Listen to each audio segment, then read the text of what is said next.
Malam ini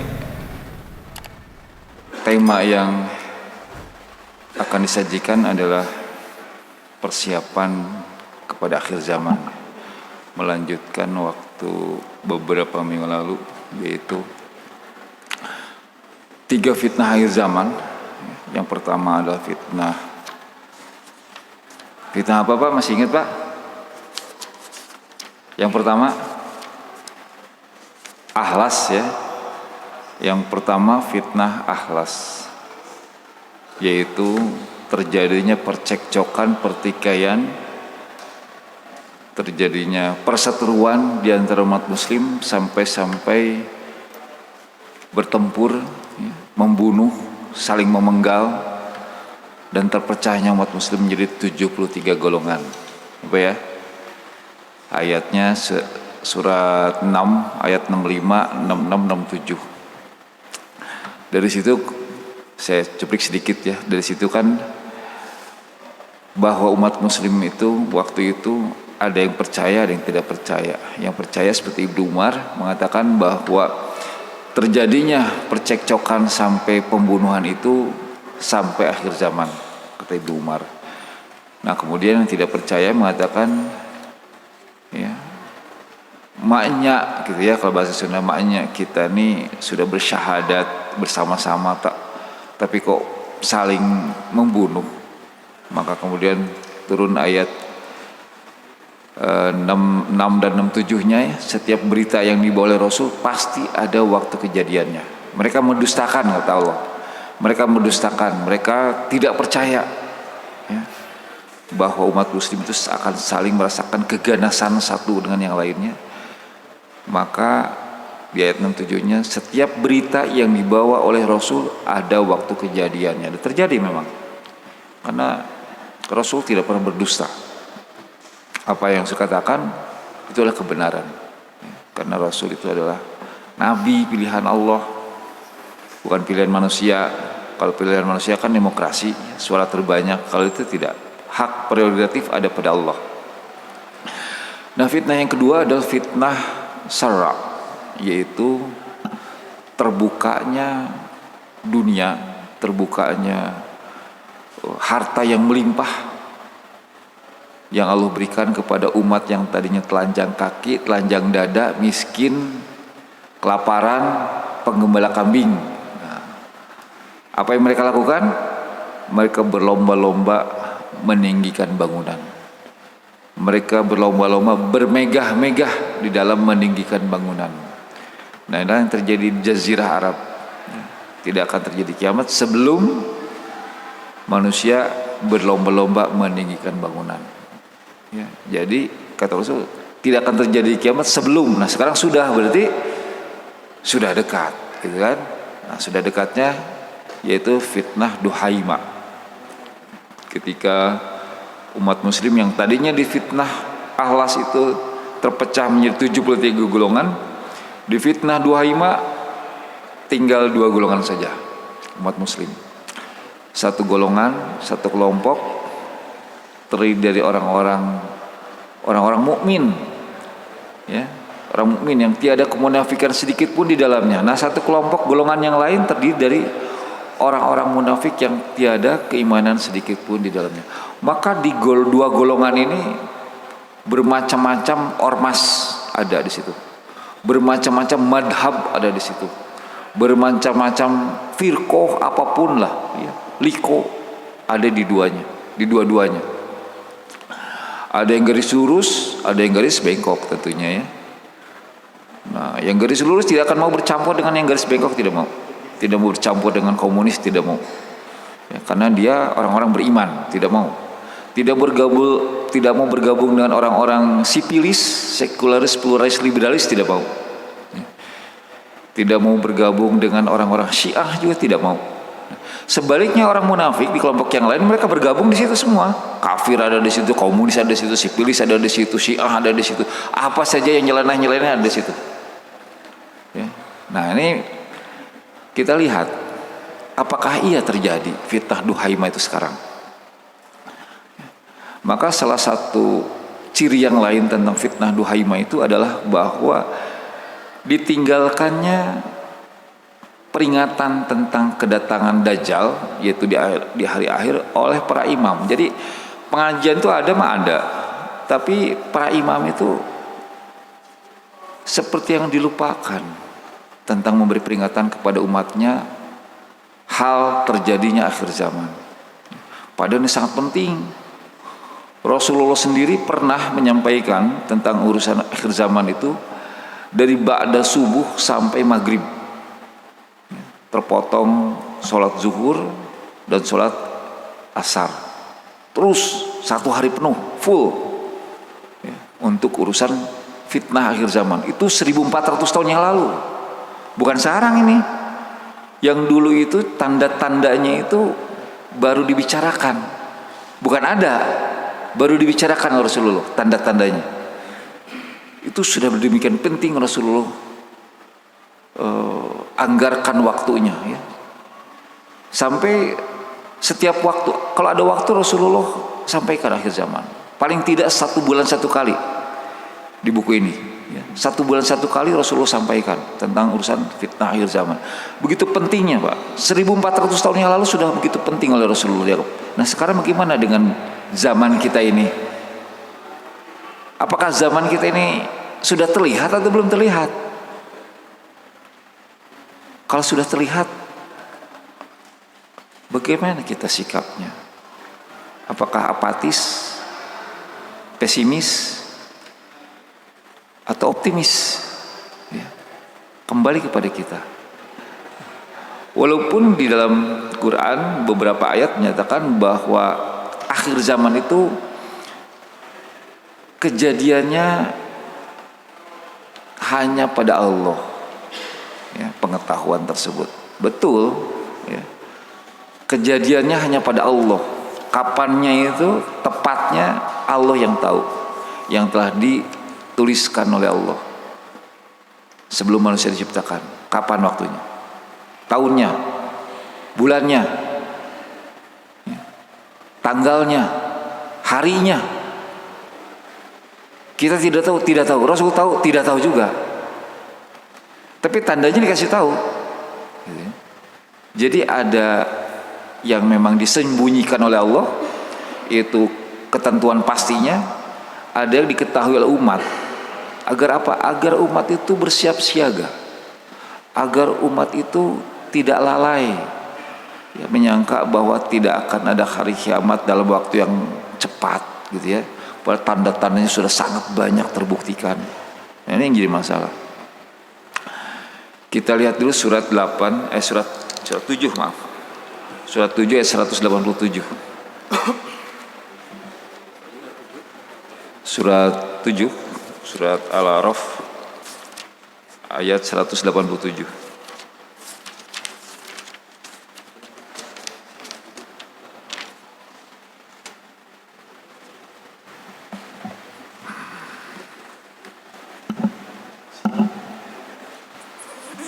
Surat Al-A'raf, surat ke-7 ayat 187.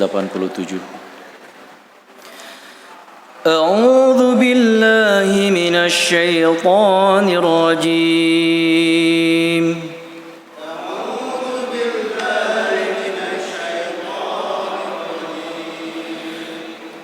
Bismillahirrahmanirrahim.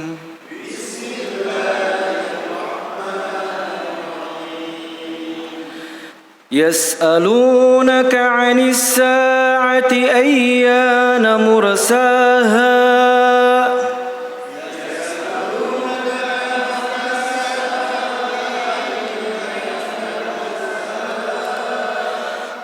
قل إنما علمها عند ربي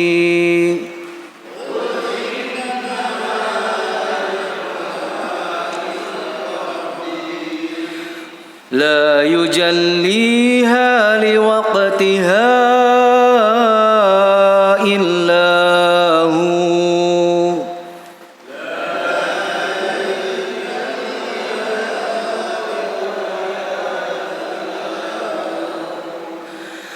فقلت في السماوات والأرض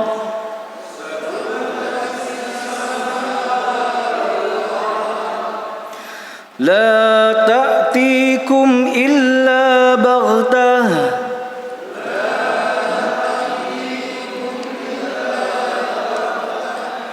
يسألونك كأنك حفي عنها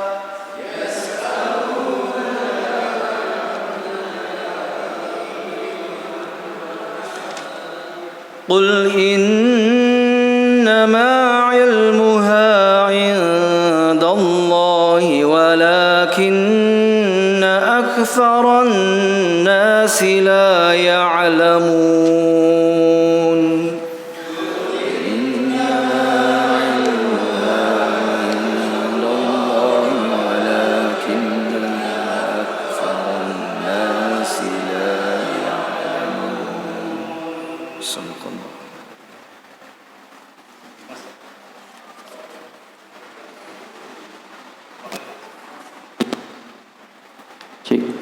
Auzubillahiminasyaitonirrajim. Bismillahirrahmanirrahim. Mereka menanyakan kepadamu Muhammad tentang kiamat. Kapan terjadi? Katakanlah, sesungguhnya pengetahuan tentang kiamat itu ada pada Tuhanku. Tidak ada seorang pun yang dapat menjelaskan waktu terjadinya selain Dia. Kiamat itu sangat berat huru-haranya bagi makhluk yang di langit dan di bumi. Tidak akan datang kepadamu kecuali secara tiba-tiba. Mereka bertanya kepadamu seakan-akan engkau mengetahuinya. Katakanlah Muhammad, sesungguhnya pengetahuan tentang hari kiamat ada pada Allah, tetapi kebanyakan manusia tidak mengetahui. Shadaqallah. Pengetahuan tentang kiamat yaitu tanggal pastinya hanya pada Allah, tapi kejadiannya, tanda-tandanya itu telah Allah jelaskan, telah Allah firmankan kepada Rasulullah, sehingga Rasulullah kemudian menjelaskan tentang tanda-tanda kiamat itu. Salah satunya begini, dari Abbas Al-Ghifari bersabda Rasulullah SAW, cepat-cepatlah kalian menemui ajal kalian apabila terdapat 6 perkara. 1. Pemerintahan yang dipegang oleh orang-orang yang jahil atau orang bodoh. Jadi yang mengurus negara itu orang bodoh. Dia ngurus ekonomi ancur-ancuran. Ngurus kesejahteraan, dia sejahtera. Ngurus apa saja nggak benar lah, karena memang dia bodoh dalam melaksanakannya. Mungkin saja dia berpendidikan tinggi, tapi karena dia itu tidak mengikuti perintah Allah, maka bodoh gitunya. Jadi gini, orang yang berpendidikan tinggi boleh jadi pintar, boleh jadi dia tidak pintar. Orang yang tidak berpendidikan tinggi boleh jadi dia bodoh, boleh jadi dia pintar. Jadi sama-sama doktor tapi kerjaannya bisa beda. Contohnya Dr. Umar Juro itu ketua tim ekonominya Habibie. Terakhir sebelum Habibie menjabat presiden dulu, dolar itu sekitar 17 ribuan tahun 97 kalau tidak salah ya. Dolar itu 17 ribu. Nah kemudian Soeharto mengundurkan diri, naik Habibie dengan tim ekonominya sampai kemudian sekarang disebut Habibienomics. Itu dalam waktu di bawah 2 tahun 17.000 per dolar tersebut turun menjadi 7.900 di bawah 2 tahun, Pak. Ya, di mana Umar Juro ini Masya Allah ya. Nah, tapi ekonomi yang sedang dibangun waktu itu oleh Habibie itu dihajar habis-habisan tiap malam waktu saya lihat di TV waktu itu ya. Luar biasa, dijelek-jelekan tiap hari itu, hampir tiap hari di media elektronik, media cetak dijelek-jelekan terus. Ya. Dianggap tidak akan berhasil katanya gitu. Oleh siapa? Ya oleh dokter juga, yang sekarang jadi menteri. Muncul itu hampir tiap hari. Wah, ngeceknya luar biasa sama Umar Joro itu. Dibilangin Umar Joro itu junior saya lah. Saya tahu waktu dia masih kandidat doktornya segala macam. Sementara mungkin dia merasa senior gitu ya. Dijelek-jelekan. Ternyata ketika Habibie turun, tidak diterima laporan LPJ-nya, laporan pertanggungjawabnya, kemudian diganti oleh presiden lain, terus sampai sekarang tidak pernah dolar itu turun kembali, tidak pernah, naik terus, ya. Rupiah tidak pernah menguat lagi setelah itu, turun terus. Yang ngurus siapa? Dua-duanya dokter ekonomi, tapi lain hasilnya ya. Nah ini kita harus yakin lah bahwa segala sesuatu itu Allah yang ngatur, dan Allah berikan kepada siapa yang Allah kehendaki. Nah kita tahu bahwa satu-satunya kepala negara di kita yang rajin tahajud ya cuma Habibie, Pak. Yang rajin Senin Kamis itu cuma Habibie.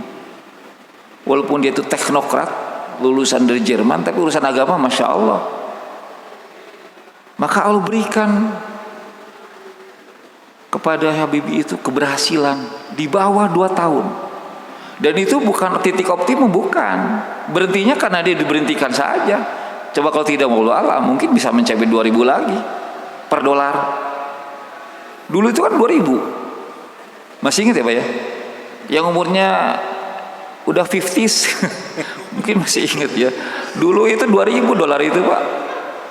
Ya, 2.000 dulu itu. Masya Allah. Serba murah. Kenapa? Karena memang kita tergantung dengan impor sih. Apa yang kita tidak impor? Beras impor, kedelai, tahu tempe yang kita makan tuh impor kedelainya. Ya. BBM impor, mobil impor, motor impor, onderdil impor, apa saja impor kok. Sulit ya. Kalau kita tidak mau impor, bagaimana kita akan mengerjakan segala sesuatu ya. Nah impor itu kan dibelinya pakai dolar. Nah ketika dolarnya tinggi ya repot, mahal segala macam. Ketika dolarnya rendah ya murah semuanya ya, gampang sekali itu. Membereskannya gampang, turunkan saja dolar. Tapi kan mudah bicaranya, susah ngerjakannya ya. Turunkan dolar, gimana caranya katanya. Dokter sudah berkumpul, sudah ngomong ngalor ngidul segala macam, kita turun kena sampai sekarang ya repotnya. Nah, itu pemerintahan diurus oleh orang-orang yang jahil. Kemudian banyaknya antek-antek penguasa. Yang ketiga, jual beli kasus. Yang keempat, penguasa yang berdarah dingin. Yang kelima, terputusnya tali silaturahim. Kemudian yang terakhir nih, dan anak-anak muda yang menjadikan Al-Quran sebagai nyanyian. Dia diangkat menjadi imam agar menyanyikan Al-Quran, meskipun dia adalah orang yang paling tidak memahaminya. Nah, ya. Jadi bukan salah menghafalkan Quran, bukan salah. Ya. Kemudian melakukan Quran dengan baik itu juga tidak salah, itu juga baik. Tapi masalahnya dia paham juga gitu. Tidak bisa hanya ngalagu unggul paham tuh, ini jadi masalah, sehingga ayat itu tidak masuk ke dalam jiwa, sehingga dia tidak tahu bagaimana praktek ayatnya kumaha sih, mengamalkan ayat itu bagaimana, karena tidak paham. Bagaimana paham ayat bil ayat, ayat bil hadis, ayat bil riwayat. Kita lihat tafsirnya, bagaimana para sahabat menjelaskan ayat-ayat ya. Seperti awal pengajian ini kan surat 682 itu ya, ketika sahabat bertanya kepada Rasulullah, siapa di antara kita yang tidak zalim? Maka Rasul menjawab dengan surat 31 ayat 13 ya, yang dimaksud adalah kezaliman yang besar, yaitu musyrik ya. Maka terjemah di surat 682 tersebut, walaupun di dalam bahasa Arabnya zalim, maka diterjemahkan menjadi syirik, musyrik. Kenapa? Karena berdasarkan tafsir. Tafsirnya siapa? Rasulullah yang menafsirkan. Dengan cara apa? Ayat ditafsirkan dengan ayat. Ini kepahaman ya. Taunya dari mana? Dari hadis. Kan sahabat bertanya, Kemudian Jabrul Rasul itu kan hadis. Ya. Jadi hadis ayat gitu ya. Paham gitu. Bukan hanya menyanyikan bagus-bagus, tapi harus paham juga. Saya bacakan keterangannya ya.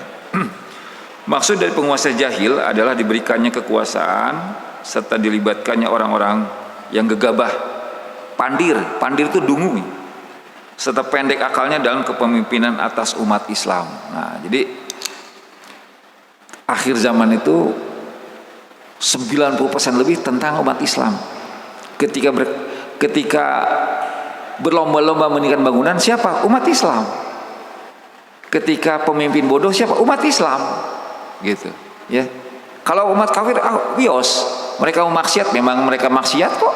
Tidak ada halal haram. Kita ada halal haram. Kemudian, para cerdik pandai dan orang-orang pilihan dimarginalkan serta memberikan kekuasaan kepada orang yang bukan ahlinya. Orang bukan ahlinya dikasih urusan tersebut, ya tidak bisa apa-apa dia di situ. Paling-paling banyak cerita aja. Kemudian banyaknya antek-antek penguasa. Ini saya bacakan buku ya. Bukunya adalah Ensiklopedia Akhir Zaman. Banyaknya antek-antek penguasa. Maksud dari asyarf di sini adalah para pembantu antek-antek ataupun kaki tangan para penguasa dan yang semisal itu. Adapun jumlah mereka yang amat banyak mengindikasikan bahwa para penguasa akan menggunakan tangan-tangan mereka itu dalam menjalankan siasat politiknya kepada umat Islam sehingga mereka tetap berkuasa. Kata di buku ini, setiap kali bertambah kezaliman para penguasa, maka bertambah pula kebutuhan mereka pada centeng-centeng ini di sekeliling. Centeng itu zaman baheula itu tukang pukul bayaran, ya. Centeng itu tukang pukul bayaran, bodyguard ya. Tapi ini masalahnya penguasa. Begitu pula dikala banyak kepentingan yang hendak diraih oleh penguasa, maka bertambahlah jumlah para centeng tersebut. Hampir dalam setiap lini pemerintahan dan birokrasi, sang penguasa melengkapinya dengan orang-orang yang siap memberikan laporan kepadanya. Bahkan saking banyaknya centeng-centeng yang mereka butuhkan, dibentuklah berbagai lembaga atau satuan khusus untuk menjaga stabilitas keamanan posisinya. Fenomena banyaknya antek-antek penguasa ini besar kemungkinan disebabkan oleh berbagai kerusakan di tengah-tengah manusia, kepentingan yang saling bertabrakan, dan banyaknya perselisihan yang terjadi di tengah umat. Semua ini membutuhkan penambahan jumlah centeng-centeng yang siap mengamankan kondisi bila terjadi keributan. Sebagai konsekuensi logisnya, penguasa akan menjalankan roda pemerintahannya dengan kebenaran, kekuatan, bukannya dengan kuatnya kebenaran. Nah, ya. Jadi ada giumnya. Hukum tanpa kekuasaan itu sia-sia. Tapi kekuasaan tanpa hukum itu sewenang-wenang, gitu ya. Nah, di sini kelihatannya bahwa sudah terjadi kesewenang-wenangan. Kondisi ini, nah terus kemudian jual beli kasus. Ya. Kondisi ini mengindikasikan atas rusaknya sistem peradilan dalam satu pemerintahan. Maraknya praktek suap dalam lembaga hukum agar keputusan yang dikeluarkan pengadilan menguntungkan pihak yang menyuap dan jual beli jabatan. Dalam konteks kekinian, hal yang semacam ini juga dapat diartikan dengan apa yang kita kenal dengan money politics, yaitu seseorang yang berduit bisa saja membeli suara dan nurani calon-calon pemilih maupun pengusaha yang menyuap penguasa untuk melakukan peraturan yang menguntungkan mereka. Nah, ya. Ada peraturan yang menguntungkan pengusaha, ada. Nah, kalau ada, itu berarti ya akhir zaman itu. Pertanda ini sudah sangat marak di tengah-tengah kita. Kemudian tukang jagal. Maksud dari tukang jagal dalam konteks hadis di atas adalah raja tega yang membantai saudaranya sesama muslim. Kemudian generasi muda menjadikan Al-Quran sebagai nyanyian. Pertanda ini memberikan indikasi terkait gejala telah tampak yang mana seluruh umat Islam atau sebagian umat Islam sedang diuji dengan dijadikannya Al-Quran sebagai lagu-lagu indah yang didendangkan tanpa menyelami maknanya secara mendalam. Al-Quran disikapi dengan lebih mengedepankan dari sisi suara yang paling merdu dengan mengenyampingkan kandungan ilmu dan fikihnya. Pertanda ini juga erat kaitannya dengan pertanda yang lain, yaitu manusia hanya mementingkan bentuk luar Al-Quran tanpa memperdulikan lagi isi dan substansinya. Al-Quran dijadikan sarana untuk mencari keduniaan dan tidak peduli lagi dengan kehidupan akhirat. Dalam sebuah riwayat, Jabir radhiyallahu anhu berkata, saat itu Rasulullah SAW keluar menemui kami yang sedang membaca Al-Quran. Sedang di antara kami ada orang Arab dan non-Arab. Beliau bersabda, bacalah, teruskanlah bacaan kalian, sebab masing-masing akan mendapatkan kebaikan. Ketahuilah, akan datang satu saat nanti kaum-kaum yang akan membaca Al-Quran laksana mereka menuangkan teko agar airnya cepat keluar semua, namun mereka tidak dapat memperlambatnya. Hadis ini mengisyaratkan adanya sekelompok manusia yang hanya memperdulikan Al-Quran dari sisi hukum bacaan dan makhraj hurufnya saja. Ini yang nulis bukan orang Indonesia loh. Kalau disangka ini bukan, ini terjemahan dari orang Arab. Jadi orang Arab sendiri sudah melihat seperti itu, ya. Hanya memperdulikan Al-Quran dari sisi hukum bacaan dan makhraj hurufnya saja, yang kemudian mereka melatih suara mereka dengan menjadikannya sebagai fokus perhatian yang mendalam, gitu ya. Nah, kemudian begini, hadis yang banyak ini tentang akhir zaman, ya, tentunya adalah sebagai informasi dari Rasulullah yang menjelaskan tentang tanda-tanda kedatangannya. Karena kalau misalnya tidak bersiap-siap, apa gunanya lagi kalau kiamat itu datang tiba-tiba? Nih, coba, apa gunanya ketika kiamat datang tiba-tiba kemudian tidak ada persiapan di situ? Apa gunanya? Kan tanda-tandanya sudah dijelaskan oleh Rasulullah. Kita lihat surat 47 ayat 18.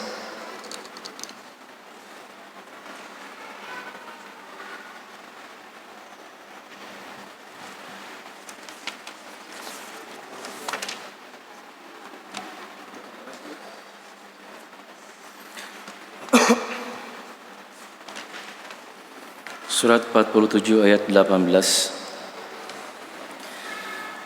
A'udzu billahi minasy syaithanir rajim.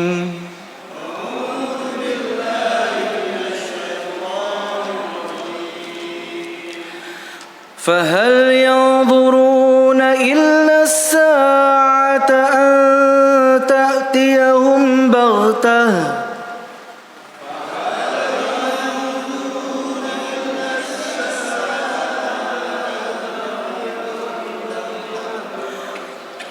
فقد جاء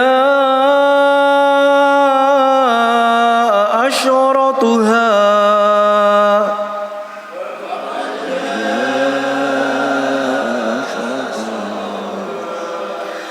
فأنى لهم إذا جاءتهم ذكراهم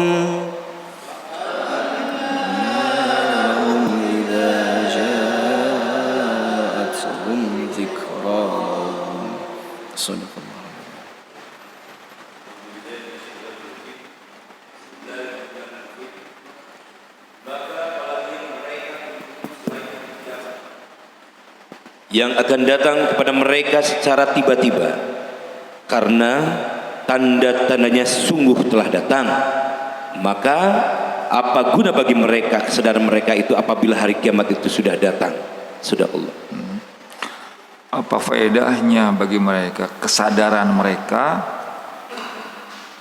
apabila kiamat telah datang? Tidak ada gunanya lagi sadar ketika kiamat yang tiba-tiba itu datang. Tiba-tiba loh datangnya. Tapi tandanya dikasih tahu, tandanya banyak sudah tanda-tandanya seperti yang tadi dibacakan itu. Ya, 6 hal itu. Ada tidak itu? Nah tinggal kita lihat aja, ada tidak itu. Kalau tidak ada, oh sudah, masih lama, ya, masih lama. Oh nggak ada kok tanda-tandanya, nggak ada penguasa bodoh, nggak ada. Tidak ada centeng-centeng, tidak ada. Tidak jual beli kasus, tidak ada. Oh ya oke, masih lama berarti ya, nyantai aja. Tapi kalau ada, nah ini mau gimana? Kalau ada orang yang nyeleneh malah mengolok-olok, ya, mengecek, ya, menghina atau mengejek, ya. Kapan kiamat datang? Gitu cenanya, kapan kiamat datang? Atau dibilang kapan perang teh? Gitu ya. Karena memang hadisnya begitu, tidak akan terjadi kiamat sebelum kalian bertempur. Maka ada orang yang mempersiapkan diri untuk hal itu tersebut, dan ada orang yang tidak. Maka orang yang nggak percaya mengatakan begitu, kapan cenah perang teh? Dia mengolok-olok tentang hari akhir yang pasti akan terjadi, yang tanda-tandanya sudah dijelaskan oleh Rasulullah SAW sebagai peringatan. Dari 1400 tahun yang lalu, sebelum tanda-tandanya sebanyak yang sekarang yang bisa kita lihat, itu sudah demikian Rasulullah mempentingkannya. Padahal belum ada, 1-2, sangat sedikit sekali waktu itu tandanya. Sekarang, luar biasa, masya Allah. Tiba-tiba datang, terus bagaimana? Kalau belum siap-siap. Kita lihat surat 67 ayat 25, 26, 27. Surat 67 ayat 25, 26, 27.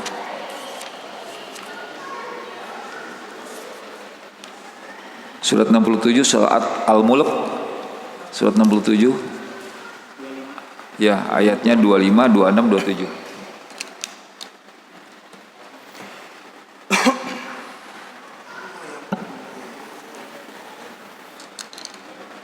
أعوذ بالله من الشيطان الرجيم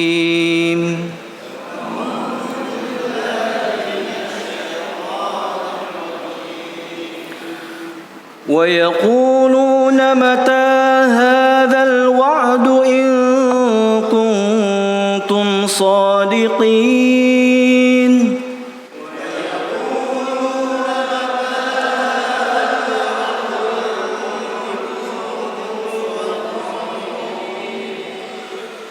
قل إنما العلم عند الله وإنما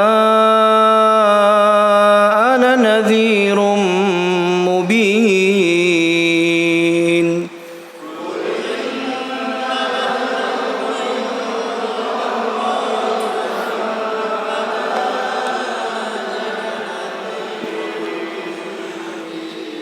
فلما رأوه زلفة سيئت وجوه الذين كفروا وقيل هذا الذي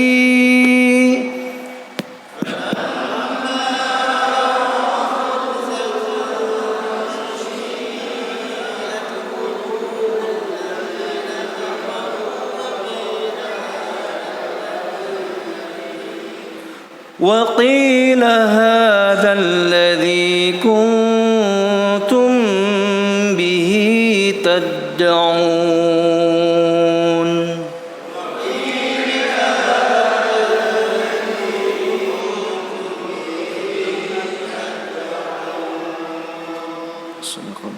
A'udzubillahi minasyaitonirrajim. Dan mereka berkata, kapan datangnya ancaman itu jika kamu orang yang benar? Katakanlah Muhammad, sesungguhnya ilmu tentang hari kiamat itu hanya ada pada Allah, dan aku hanyalah seorang pemberi peringatan yang menjelaskan. Maka ketika mereka melihat azab pada hari kiamat sudah dekat, wajah orang-orang kafir itu menjadi muram, dan dikatakan kepada mereka, inilah azab yang dahulu kamu memintanya. Kemudian salah satu tanda kiamat yang lain adalah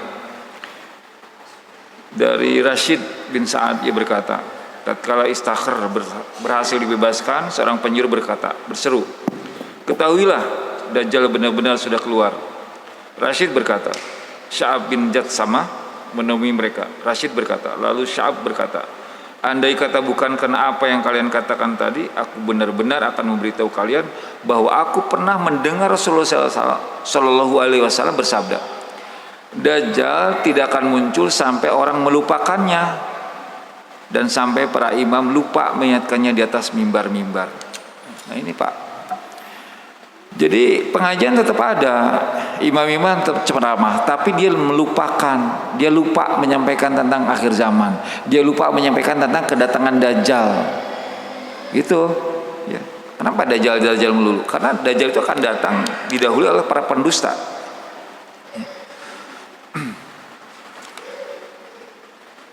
Dari Samurah bin Jundab dari Rasulullah SAW pada khutbah beliau sesudah sholat gerhana matahari, ada sabda beliau, dan sungguh demi Allah, hari kiamat tidak akan terjadi sampai munculnya 30 tukang dusta.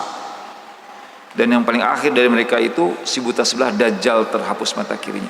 Jadi kalau suka berbohong ya, semua orang pernah berbohong ya. Tapi ini memang dustanya dusta yang sangat luar biasa gitu. Jadi kalau misalnya berbohong bukan hanya kepada 1-2 orang, yang dibohonginya banyak sekali, bisa jutaan orang dibohongin sama dia. Gitu ya.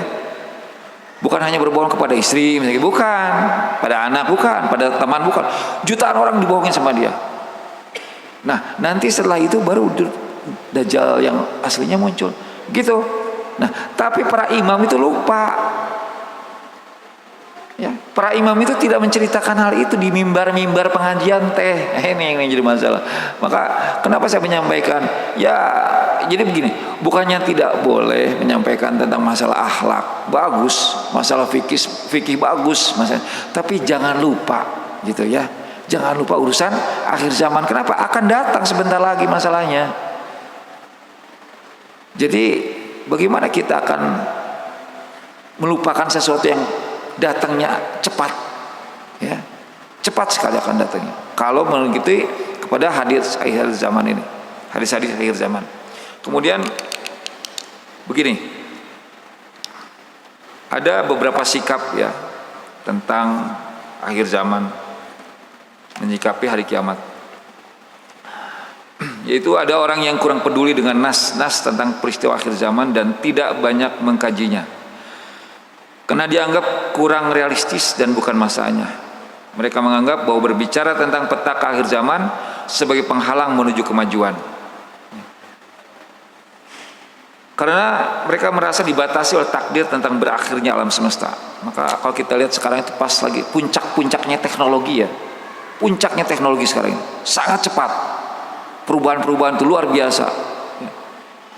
Kita lihat televisi ya, coba selalu keluar yang baru lagi, yang baru. Dulu kan layar datar, kemudian apa namanya, ya LED lah, apa segala macam, terus ya berkembang. HP juga ya, HP kita yang berapa tahun yang lalu mau dipakai sekarang katanya kurang bisa mendukung kepada aplikasinya ya. Ganti lagi, memori semakin besar lagi, RAM semakin besar, terus teknologi yang sangat cepat.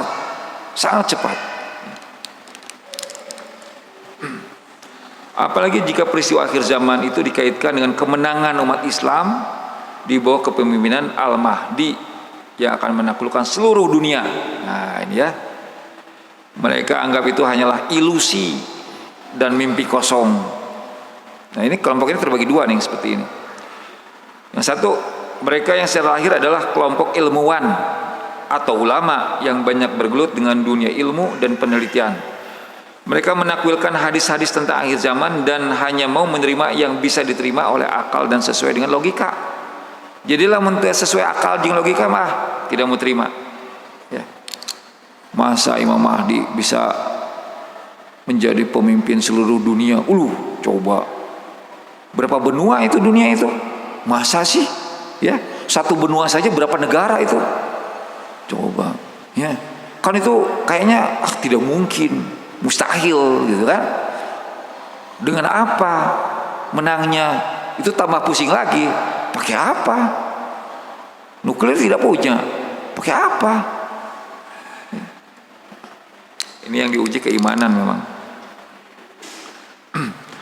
Kelompok ini didominasi kelompok rasionalis juga sekuler. Namun tidak menutup kemungkinan di antara mereka ada yang merupakan orang-orang bayaran musuh-musuh Islam yang bertujuan untuk menebarkan keraguan-raguan tentang janji kemenangan Islam di akhir zaman. Nah, jadi musuh-musuh Islam juga berperan di sini bagaimana agar umat Islam itu kemudian meragukan tentang sabda nabinya sendiri. Ya. Padahal orang-orang tahu bahwa nabi itu tidak pernah berdusta. Tapi sekarang jadi ragu, maknya gitu ya. Padahal kan nabi yang bicara, bukan siapa-siapa, nabinya yang bicara. Kemudian yang kedua, mereka yang secara umum termasuk umat Islam yang tidak memiliki kepedulian terhadap ilmu syar'i, tidak pernah mempelajari perkara-perkara iman kecuali sebatas jumlah dan nama rukun iman. Kelompok ini tidak pernah mendengar istilah-istilah seputar fitnah akhir zaman, tidak mengenal Dajjal, Nabi Isa SAW, Imam Mahdi, Ya'juj Ma'juj, dan tema-tema semisal. Kelompok ini tidak pernah tahu tentang detailnya pelihara hari kiamat kecuali sebatas katanya dan katanya. Detailnya tidak tahu, hadisnya tidak tahu. Hadis yang tadi itu dibacakan tidak tahu hadis itu. Ada seperti itu. Pemerintahan yang dipimpin oleh yang tidak tahu. Jual beli kasus tidak tahu. Ya. Kemudian Raja Tega tidak tahu hadis-hadis itu. Kemudian bahwa para imam itu lupa menyampaikan mimbar-mimbar itu juga tidak tahu. Detailnya tidak tahu. Sehingga sikap mereka terhadap hari kiamat sebagaimana sikap mereka terhadap berita-berita lainnya. Kelompok ini meski mereka juga percaya dengan adanya kiamat, namun keyakinannya tidak memberi manfaat sama sekali untuk sikap hidupnya. Jadi yakin mah yakin kepada hari akhir, tapi tidak bermanfaat terhadap hari hidupnya biasa, tidak ada perubahan dari dulu sampai sekarang sampai nanti gitu, seperti akhir zaman tapi apatis gitunya, apatis. Mereka ini tidak pernah bisa mengambil pelajaran dari semua peristiwa yang disebutkan oleh Rasulullah SAW. Mereka juga tidak menyadari adanya bahaya besar yang mengancam agama dan dunia mereka, dan tidak menutup kemungkinan bahwa mereka telah terperosok dalam bahaya yang pernah diingatkan Rasulullah SAW tentang dahsyatnya fitnah akhir zaman. Kemudian ada lagi begini, ada kelompok ketiga ini. Mereka yang menerima nas-nas tersebut apa adanya, di mana sikap mereka terhadap nas-nas seputar nubuwah Rasulullah SAW hanya sebatas meriwayatkan dan menerjemahkan tanpa perlu mengaktualisasikan dengan zaman dan kondisi di mana mereka hidup. Jadi ayat ya dipelajari, hadis dipelajari, tapi tidak ada usaha untuk mengaktualisasikannya. Jadi seolah-olah ayat dan hadis itu di satu sisi, kehidupan di sisi yang lain, tidak ternyambung. Seolah-olahnya hadis sama kehidupan tidak ternyambung. Dia tahu ayat, dia tahu hadis, tapi dia tidak berusaha gitu kejadian seperti sekarang, tidak ada usaha ke sana. Jadi hanya lempeng gitunya. Dia tidak dinamis gitu melihat segala sesuatu terhadap kandungan ayat ini, kandungan hadis.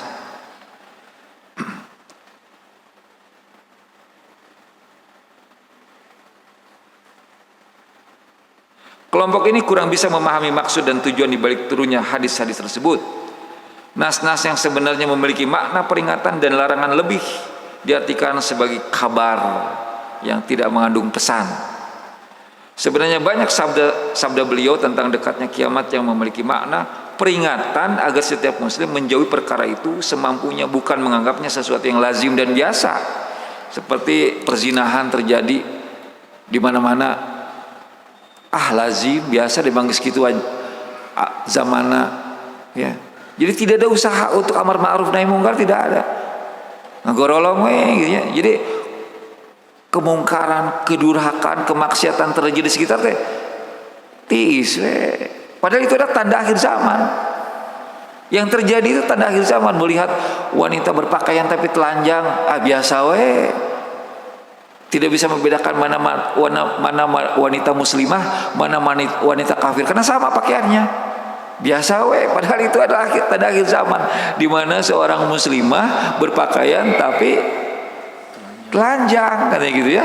Kemudian rambutnya tinggi, ya seperti punuk unta. Kemudian apa? Ini yang lebih pentingnya apa? Mereka berjalan berlenggak-lenggok sambil menggerak-gerakkan bahunya. Tuh coba, ini muslimah ini, bukan kafir. Kafir begitu mah daya urusan. Dan memang begitu mereka mah, ya karena tidak dilarang kan.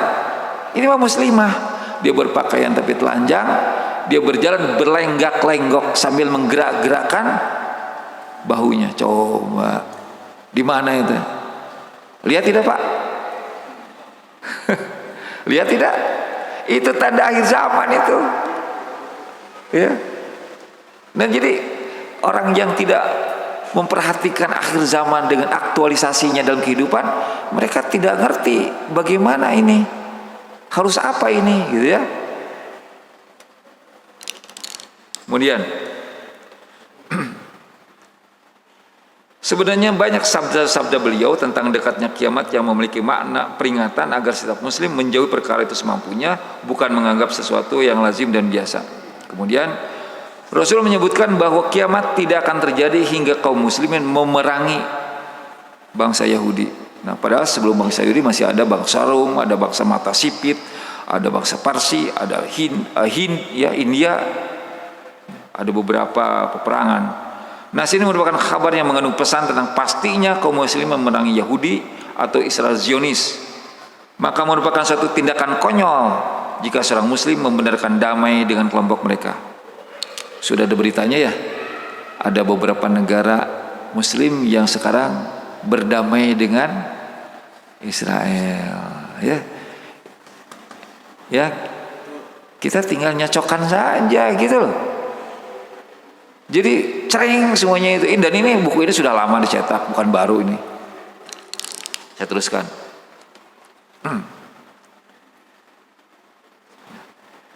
Sebagian orang ada yang beranggapan bahwa melakukan studi tanda-tanda hari kiamat dan berbagai kejadian fitnah akan mengakibatkan rasa putus asa, rasa tidak berdaya dalam menghadapi kenyataan. Jadi dia malah menghindari karena takut itu, takut jadi apa? Jadi depresi, ya, jadi stres, cina. Jadi dihindari tentang hari kiamatnya.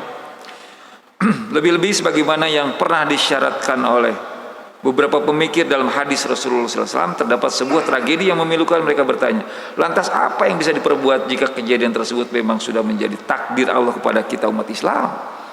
Jadi dia akan menjadi, ya, apa, tidak ada kemauan gitu ya. Bahkan sebagian yang orang berpendapat terkait kemunculan Al-Mahdi Al-Muntazar bahwa dalam masa penelitian ini, dalam masa penantian ini merupakan alasan untuk terus stagnan dan menyerah pada kenyataan. Stagnan, menyerah, taswelah, tungguan we, kumaha jadina we, gitu ya.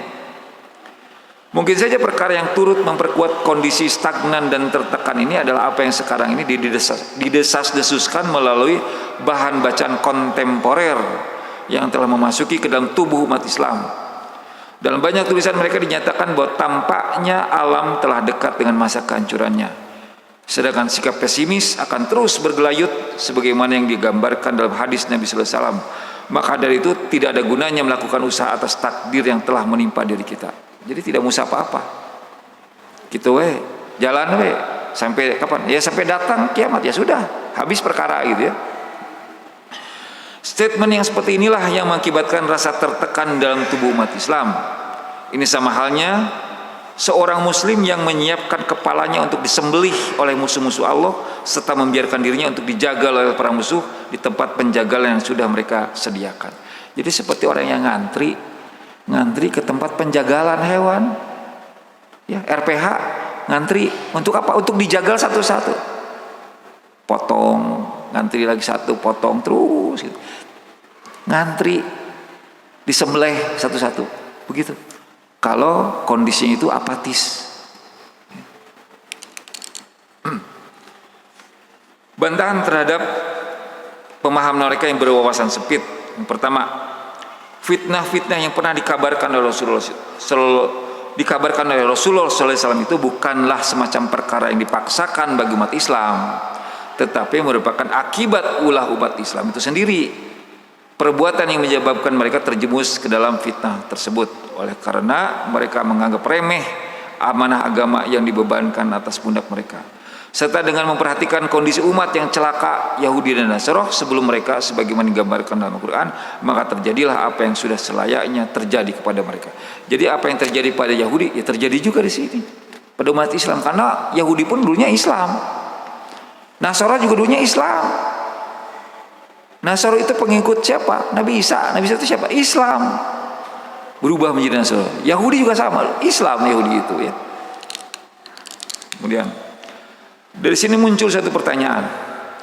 Apakah fitnah yang sudah terjadi ini harus dihadapi dengan perasaan menyerah, atau sebaliknya umat Islam harus mengerahkan segala daya dan upaya untuk menghadapi fitnah tersebut? Nah, mau apa nih? Mau menyerah atau mau usaha? Apa itu? Memaksimalkan usaha. Kita semua tahu bahwa para sahabat justru menghadapinya dan langkah kaki yang mantap untuk mengubah kondisi yang memilukan itu. Sedikit pun tidak ada kata menyerah atas berbagai tekanan musuhnya. Ketika Rasulullah SAW mengabarkan berbagai fitnah yang akan terjadi dengan berbagai detail peristiwanya yang mengenaskan, sebenarnya beliau bermaksud untuk memperingatkan umatnya, menyuruh mereka agar waspada serta memotivasi mereka untuk bergerak mengubah kondisi itu. Gitu. Jadi jika melihat kemungkaran maka rubahlah dengan tangan, dengan kekuasaan. Kalau tidak bisa dengan apa? Dengan lisan. Ya, jangan apatis, dengan lisan. Tidak bisa apa? Tulisan, bisa tulisan. Tidak bisa kene dengan apa? Dengan hati. Itulah selemah-lemahnya iman. Doa lah, ya oke. Kalau tidak mampu dengan tangan, dengan kekuatan, dengan kekuasaan tidak mampu, dengan lisan tidak mampu kene dengan tulisan, ya dengan hati. Ya. Jangan nanti malah mempromosikan hal yang sebaliknya. Oh, sudahlah, kita mah sudah terima aja. Nah, itu pesimis ya, itu apatis itu di situ. Ya, menyerahkan dirinya ke disembelih gitu teh. Ya. Saya teruskan. Hendaknya kalian, ini hadis ya dari Muslim ya, hendaklah kalian bersegera melakukan amal soleh sebelum fitnah terjadi laksana malam yang amat pekat. Saat itu seorang lelaki beriman pada pagi harinya dengan mudahnya dan menjadi orang kafir pada sore harinya, atau pada sore harinya dia beriman dan menjadi kafir pada keesokan harinya karena dia menjual agamanya dengan harta dan dunia. Rasulullah SAW telah memerintahkan kepada kaum muslim untuk segera berbuat amal soleh sebelum fitnah benar-benar terjadi. Amal soleh segera berarti apa? Berarti ada amal soleh yang tidak biasa dilakukan. Betul tidak? Segera melakukan amal soleh. Bukan amal soleh biasa-biasa ini. Amal soleh biasa-biasa ya biasanya lakukan. Itu biasa tuh. Amal soleh biasa, ya silakan berbuat amal soleh yang biasa. Tapi amal soleh yang baru ini yang harus disegerakan, ya, yang tidak biasanya ini. Apa itu? Menghadapi akhir zaman.